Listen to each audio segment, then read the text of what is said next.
Hello, everyone, and welcome back. Today we're going to be making banana pudding, and this will be a controversial topic if you're from the South. Now, if you aren't familiar with banana pudding, it's a easy, delicious, layered dessert with either vanilla or banana pudding, some little vanilla cookies, bananas, and usually whipped cream or whipped topping. My family doesn't care for the whipped cream or whipped topping in their pudding, so for this video I'm going to leave it out, but feel free to layer it in with all of your goodies or just put a layer of it on the top for a finishing touch. While it's a very easy dessert to make, it can definitely go sideways on you, so we're going to see here if we can fix those problems. First thing we're going to do is start with our own start from scratch pudding, which is extremely easy to make, and I'll link the video in the description box, or if I can figure out how to link it on the screen, I'll do that too. So we're going to tackle when your pudding is so sweet that it about knocks your teeth out, and we're also going to tackle the soupy issue. If you've ever had soupy banana pudding, that's no good either. By making our own start from scratch pudding, we've reduced the sugar, and the sweetness of the pudding, the sweetness of the bananas, and the sweetness of the cookies will now all combine. Instead of having it knock your teeth out, it'll be something that's more enjoyable. And as you can see, our homemade pudding is nice and thick, so when your bananas start to break down, your entire banana pudding won't turn into a big sloppy, soupy mess. The other tip that I have for you is choosing the correct bananas.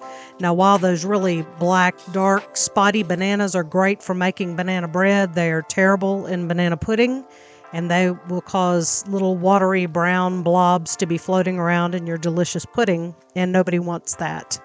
When you choose your bananas, you want to have them be solid yellow. They can even have a little tinge of green on either end. You don't want them to be green all the way down, but you want them to still be firm, and you don't want them to be starting to get really ripe.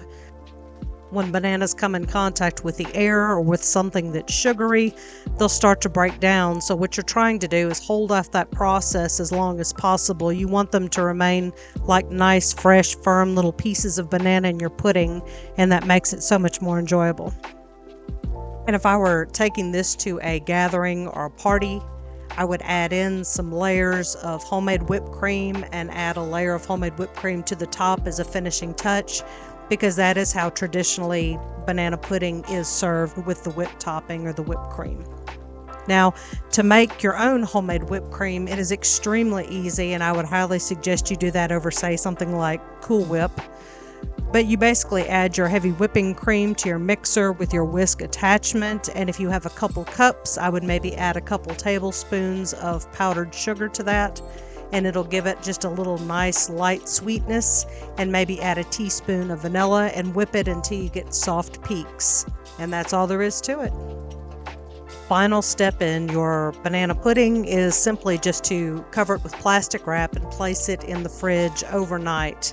And this is a deal breaker on this one. You can't fudge or fast forward on this step. It needs to sit in your fridge overnight, because what happens is your little vanilla cookies will absorb some of the moisture, and they'll no longer be crunchy. They'll have a little bit more of a cakey-like texture to them, which is absolutely what you want when you're making banana pudding. You don't want a crunchy cookie in there.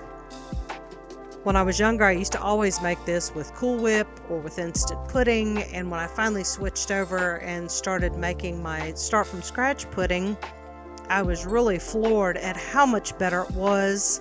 It really did make a huge difference. And when you compare making homemade pudding to instant pudding as far as time-wise, it really only takes a few extra minutes, literally, to make your homemade, and you can control the ingredients that go into it. You're leaving out all those chemicals, and honestly, you probably already have the ingredients to make it in your refrigerator and pantry. Very simple, staple ingredients. I hope you give this one a try. I know that you'll love it. Leave me a comment below and tell me what you think. And as always, I appreciate each and every one of you. Thank you for watching, and bye for now.